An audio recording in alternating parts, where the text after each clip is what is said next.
yang berbahagia, bagaimana yang sholatnya itu hanya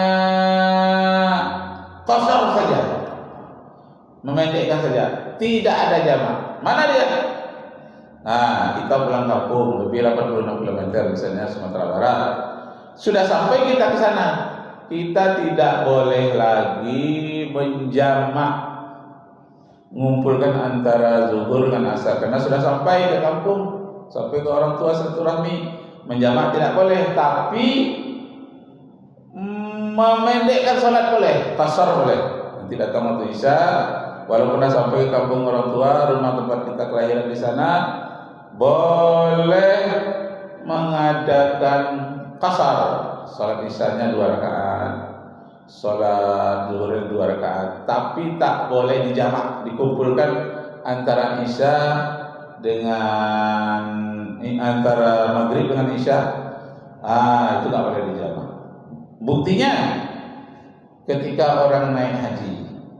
Jadi kalau naik haji, kita itu dari Padang Arafah itu maghrib sudah standby bus pergi ke Musdalifah.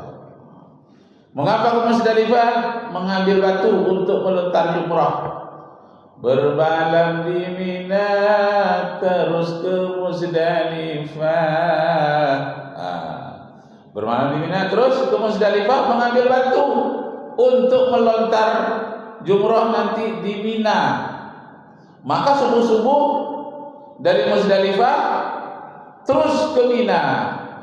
Di Mina itu ada masjid Indonesia, tapi isinya banyak orang kulit hitam, tidur di dalam masjid.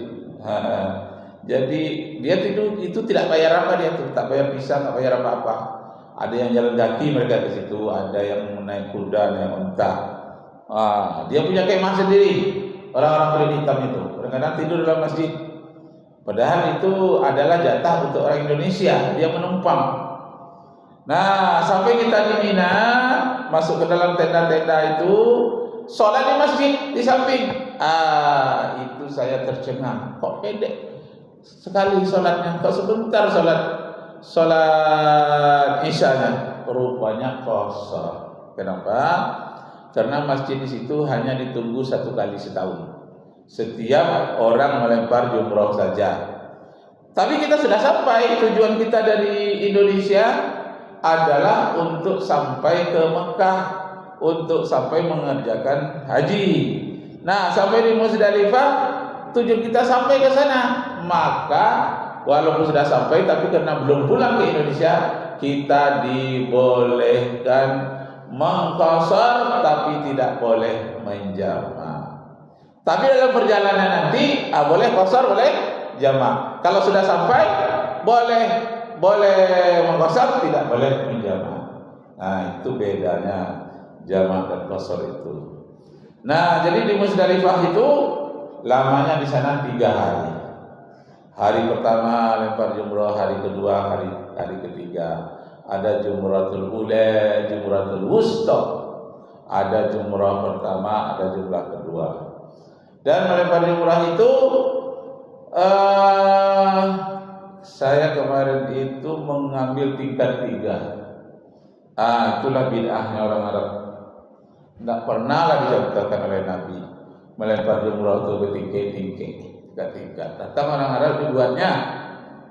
Tapi bid'ah yang ada alasannya. Kalau hanya 1 bagian bawah saja melontar, berjubel, bisa tabrakan. Dulu pernah kan orang Iran mati 1.500 orang dalam terowongan Mina itu. Nah, oleh pemerintah ditinggikan tiangnya sampai ke lantai 5. Kalau saya kemarin di lantai 3, yang Indonesia jam 2 saya sudah pergi melontar jumrah, aman, tenang. Nah, jadi muqatul limbar jumrah itu kita masih tetap melakukan jamak dan qasar. Baru tidak jamak qasar saja, tidak jamak. Nanti sampai 3 hari, itu sudah bisa dipanggil haji. Boleh pulang ya. Itu pegawai umrohnya sudah boleh dibuka kalau sudah 3 hari itu. Kenapa? Karena pakaian umrohnya itu sudah tergeser, kadang-kadang kena keringat, sudah kotor, jadi digantilah dengan pakaian biasa. Dan boleh kita tawaf terakhir namanya di Mekah. Tawaf terakhir itu boleh tidak lagi memakai pakaian ihram. Itu namanya tawaf perpisahan, tawaf wada.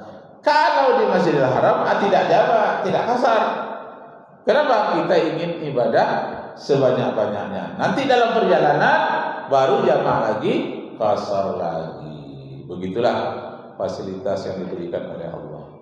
Kalau di Masjidil Haram, Masjid Madinah, terhitung kita dalam perjalanan juga, tapi perjalanan kita itu adalah tujuannya untuk beribadah. Maka beribadahlah kita sebanyak-banyaknya di Masjidil Haram dan di Madinah itu selama 8 hari. 8 kali 5 waktu sehari semalam. 8 kali 5 40. Itu namanya arba'in. 40 hari 40 malam di Madinah. Di Madinah dulu. Nah, di Madinah dulu baru ke Mekah. Bagi orang Indonesia pada umumnya seharusnya ke Mekah dulu. Ini ke Madinah dulu, karena itu harus dibayar denda bagi orang Indonesia. Denda itu namanya dam.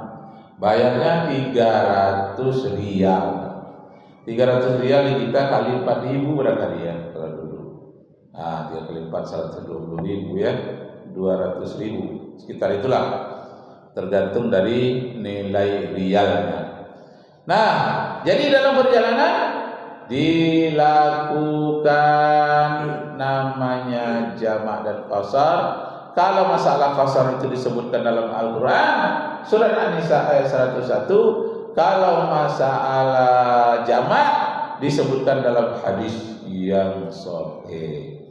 Dan kemudian niat kita perjalanan itu harus lurus. Innamal a'malu binniyat. Sesungguhnya amal manusia itu diberi pahala oleh Allah sesuai dengan niatnya. Kalau niatnya lurus, ikhlas, maka dia dapat pahala yang besar. Tapi kalau niatnya tidak bagus, dia menjadi subhat. Subhat itu diragukan antara yang baik dengan yang buruk. Subhat dia, tercampur dia. Jangan dicampur niat dengan yang tidak baik. Jadi Bapak Ibu yang terhormat, seorang ulama sufi memberikan perumpamaan. Umpama itu misal itu contoh. Contohnya, tapi bukan dongeng ini ya. Ini perumpamaan saja untuk mudah memahami bagaimana niat dalam perjalanan itu sangat penting. Ini contoh saja. Jangan dimasukkan ke dalam hati. Contoh saja. Jadi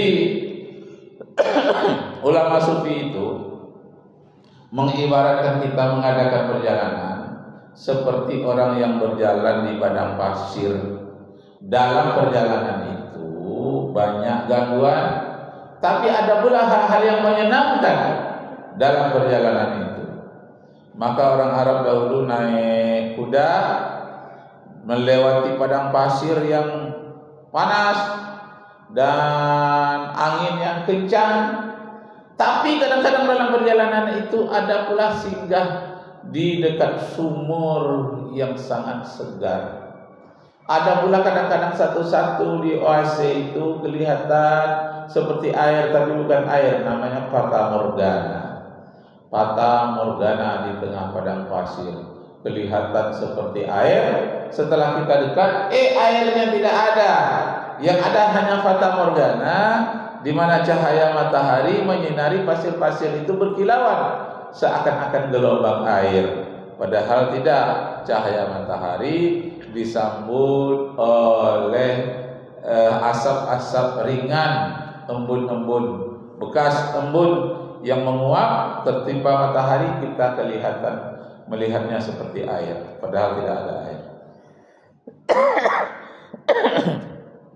Dalam perjalanan itu kita melihat kadang-kadang ada pohon yang subur, yang segar. Kadang-kadang pohon itu ada buahnya pula. Kalau musim-musim tertentu, buahnya yang segar. Siapa yang berhenti di situ boleh mengambilnya. Itu milik umum. Siapa saja yang bertepatan buah kayu itu sedang masak, ambil seperlunya sampai kenyang. Jadi adalah seorang musafir naik kuda, berhenti dia dekat pohon kayu itu, dan diikatkannya kudanya di dekat pohon kayu itu. Lalu dia memanjat ke atas pohon. Ketika dia memanjat ke atas pohon itu, rupanya buahnya makin ke atas makin segar, makin ke atas makin enak buahnya. Bukan saja buahnya makin banyak, tapi juga lebih enak, lebih segar. Maka dia memanjat lebih tinggi lagi. Tidak sadar dia, kuda yang dia bawa tadi itu terlepas dari ikatannya dekat pohon. Maka dia tinggallah di tengah padang pasir itu tanpa kendaraan. Alangkah menderitanya. Ya, kenapa? Karena kuda tunggangannya lepas, tidak nampak lagi. Terlalu lama dia terlena, tergoda dengan buah-buahan yang masak itu tadi. Lalu setelah dia kenyang, rupanya sudah 1 hari di atas itu, memandanglah dia ke bawah. Rupanya ada seekor singa yang terus memandang ke atas dengan matanya yang melotot. Seakan-akan singa ini menunggu orang tadi turun dari pohon. Nah, alangkah takutnya dia bahwa singa tadi siap menerkam kapan saja.